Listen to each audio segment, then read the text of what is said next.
What up, YouTube? So I woke up this morning and I went on Google Plus. Shout out to everybody I fuck with on Google Plus. Haven't really been able to get on much lately, but situations arise, and I've been kind of having a hustle lately. That's why I haven't really been making videos either. But the dust has finally settled on those situations. And everybody who told me, that you hope everything's all right and everything, I'm truly grateful. You're, true friends. Anyways, I was on Google Plus, and somebody from the unbiased community, one of the mods, I believe his name is Brian Milan. Shout out to you. And I'm sorry if I said the name wrong, because I'm completely going off of memory. But anyways, he shared a news article that Dan Ambrose wrote and published today about Canelo Alvarez, saying that if he wins against Cotto and has to fight Golovkin has to fight him at 155 pounds. That's some bullshit. That's ridiculous. I up to this point, anybody who's talked to me about this, I've said it over and over again. Out of Canelo and Cotto, I think Canelo's the one who would fight Golovkin without any kind of stipulations. I was wrong.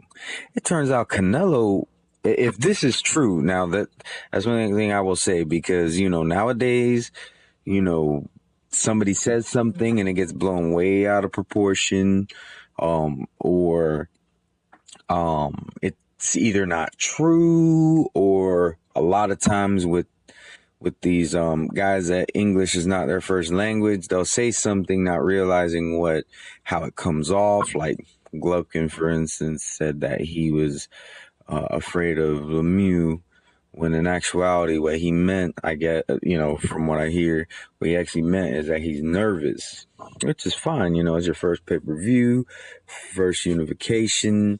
I can understand why you would be, nervous. But so I'm not, at this point, I'm not crucifying Canelo Alvarez. I'm not acting like this is gospel truth.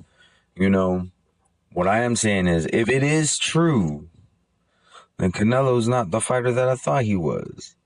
I mean, think about it. Canelo just came from 154.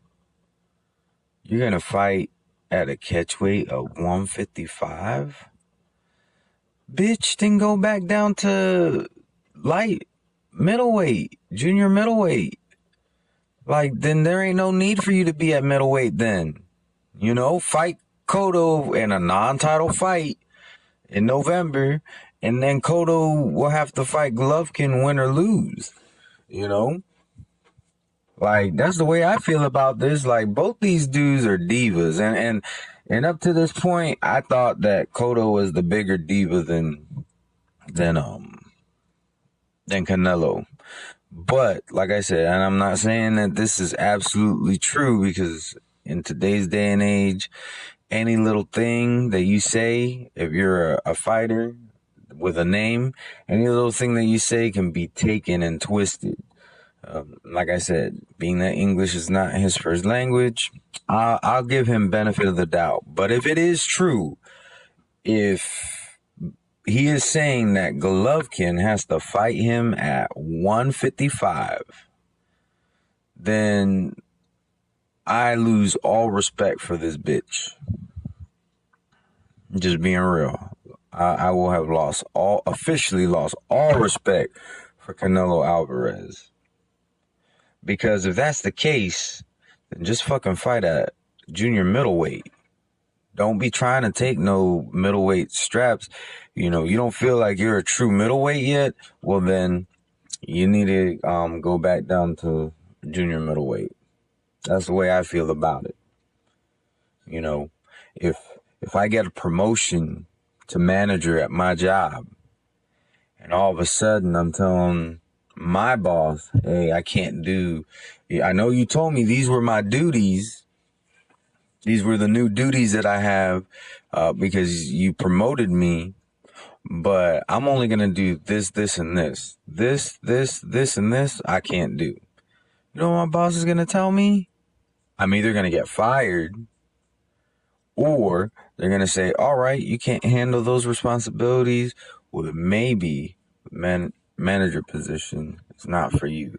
Maybe we need to demote you back down to where you were and bring somebody else up to the position who can handle the tasks that we have for this position. That's what will happen. These boxers, man, they're just divas now, you know, and I'm getting tired of it. Like this, I've said it once and I'll say it again. Catchweights is not supposed to be something that happens all the time. I'm not 100% against catchweights, but when damn near every fight that gets made, the first thing that's asked is, what's the catchweight? There's a problem. There's a problem in, you know, when the sport is doing this, coddling them. Like, come on now, like, we've come such a long way. You know, we went from people fighting 25 rounds to, you know, and I agree that's excessive. You know, you do have to look out for the health of these fighters. But you know, you don't also coddle them to this extent. You know, if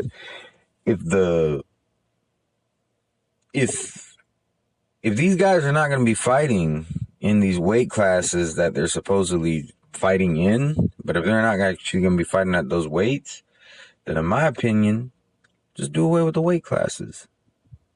It's already chaos. Might as well make it chaotic. Anybody can fight anybody. Every fight will be at a catch weight. And then have one champion that's the catch weight champ. That's the way I honestly feel right now. Just do that. You know, you're basically doing it anyways. We might as well not have all these weight classes because all these motherfuckers don't want to fight at that weight. You're going to move up to middleweight, but yet you're going to fight 1 pound over what you were fighting before. That's bullshit. So yeah, let's have these flyweights going up against heavyweights, and then they'll just set some catch weight, because really the catch weight, you just can't exceed it. You know, there's nothing that says you can't go X amount of pounds below it. So yeah, let's just do that. Every fight will be a catch weight from now on. Anybody can fight anybody regardless of size, and then we'll see what happens. Because we already have chaos going on here. We got the inmates running the asylum right now because these dudes just want to make up their own rules, you know, using the A side, B side bullshit, an excuse. I'll tell you what the A side, B side gets you. A side, B side gets you more money. Doesn't give you an unfair advantage. Doesn't give you the right to be a bitch. All right? Because if that's the case, then you're the B side, in my opinion, because you're the bitch. So, I mean, I don't know, man. This is getting pretty ridiculous. I'm really hoping that, you know, this is something that's not true. I'm really hoping that this is something that is getting blown out of proportion. Something that's being taken out of context. Because if it's true, I don't have no respect for Canelo Alvarez then. I don't care if it is a negotiation tactic. Like, negotiate money. This is a sport. Since when do the players get to make the rules in any sport? Anyways, that's the way I feel about this. I'm not gonna lie, it irks me. Um, I think, being the A side, that should allow you to have leverage in the money for the most part. I think it'll be all right to negotiate where the fight will take place as well if you're the A side. I don't see a problem with that because it's not really a unfair advantage. Being in your hometown can work against you as much as work for you. A lot of times, it really depends on you mentally. So, but in the end, it doesn't really change your actual ability. So I don't have a problem with that neither. But trying to get these unfair advantages to weight drain somebody else and all this, that's just ludicrous. But at the end of the day, the BBC say you have 14 days to make the fight after this fight happens. So Canelo, if you win, you got 14 days to either make the fight. And Golovkin does not have to agree to your ridiculous ass catch weight, or